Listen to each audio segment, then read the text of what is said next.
मनन साहब के पास जाऊंगा। मनन साहब बहुत सीनियर लॉयर हैं, मुझे लगता है उनकी एक्सपर्टीज चाहिए। सर मुझे ये बताइए और हमारे व्यूअर्स को बताइए, क्या कानून में या कोर्ट में इस नाम को जाकर चैलेंज किया जा सकता है? और अगर 8 राज्य कानून बना रहे हैं तो उसको हम कैसे देखें?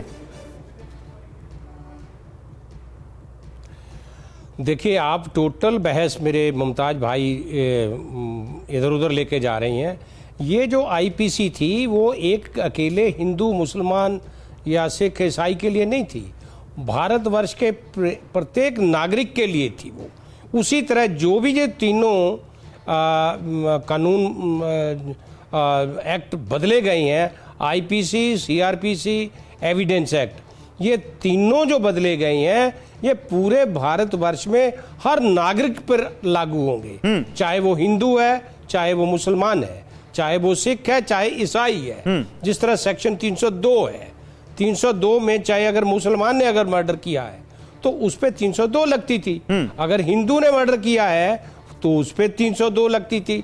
उसी तरह से ये कोई पर्टिकुलर जाति विशेष के लिए नहीं है, धर्म विशेष के कानून नहीं है। ये कानून भारतवर्ष के हर नागरिक पर लागू होगा जो भी कानून का उल्लंघन करेगा, और जिस भी धारा के तहत उसका जुर्म आएगा, उसका क्राइम आएगा, उसमें वो अरेस्ट होगा, उसमें उस पर ट्रायल चलेगा, उस पर उसको सजा मिलेगी या वो बरी होगा।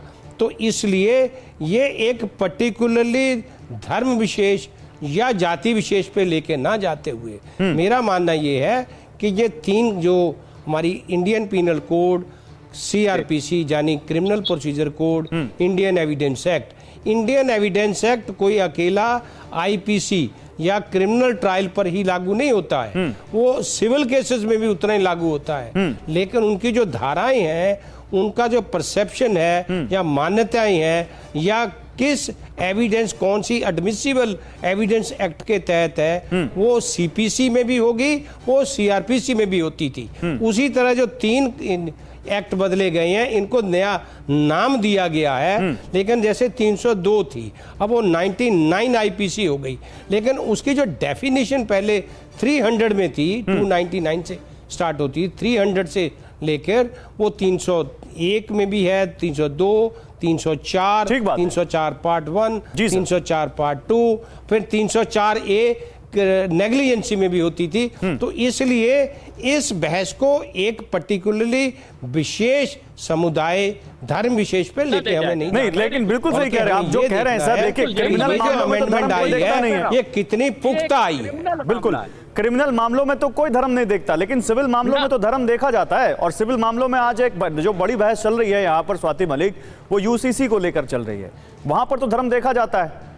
और यहाँ जो अब ये कानून बन रहा है, ये कह रहे हैं कि एक धर्म के खिलाफ मत देखो, लेकिन जब कानून हम देख रहे हैं 8 राज्यों ने उसके खिलाफ बना रखा है, तो वो तो राइटिंग ऑन द वॉल है जो दिख रहा है।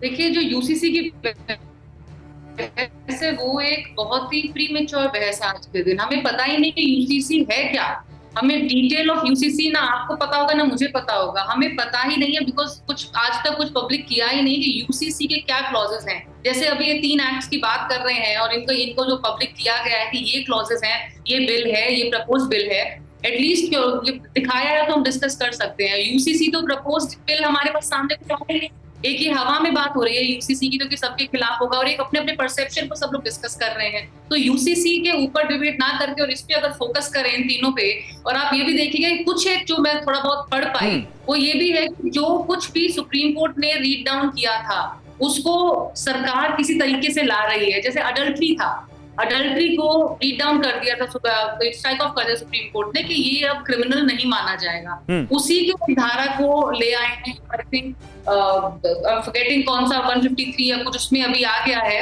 कि अडल्ट्री को भी क्राइम कर बना दिया गया है दोबारा से। प्रपोज है कि उसको भी बनाया जाए। इसी तरह सेडिशन के ऊपर 120 ए के ऊपर सुप्रीम कोर्ट ने थोड़ा सा बोला था कि भाई ये अनकॉन्स्टिट्यूशनल है और इसको हटा देना चाहिए, तो सेडिशन वाला 124A हटा के अब ये नया वाला आता है। नहीं, सेडिशन के खिलाफ वो सेडिशन के वाला धारा हटाकर उन्होंने बताया कि वो अब राजद्रोह हटाकर वो एक नया कानून ला रहे हैं, टेररिज्म का एक नई परिभाषा लिख रहे हैं, 150 धारा। लेकिन कहा जाता है Swati, justice delayed justice denied, ये कहा जाता है। सवाल यह है कि ये नए बिल लाकर और क्रिमिनल कानूनों को नया नाम देकर क्या इंसाफ देने की रफ्तार में तेजी आएगी? क्या इंसाफ लोगों को जल्दी मिलेगा? ये एक बड़ा सवाल है। मैं आता हूं, हम यहां कुछ दिखाना चाहते हैं। हम यहां दिखाना चाहते हैं कि हमारे देश की अदालतों पर कितना बोझ है, यह आपको देखना चाहिए। देश की अदालतें, सुप्रीम कोर्ट से लेकर नीचे जिला अदालतों तक आप ये आंकड़े देखेंगे तो आपको समझ में आएगा। कुल 5 करोड़ 2 लाख केस देश में पेंडिंग है, जिसमें 69,766 केस देश की सबसे बड़ी अदालत सुप्रीम कोर्ट में लंबित है। ये राज्यसभा में सरकार ने खुद जानकारी दी है। 1 जुलाई 2023 तक के आंकड़े हैं।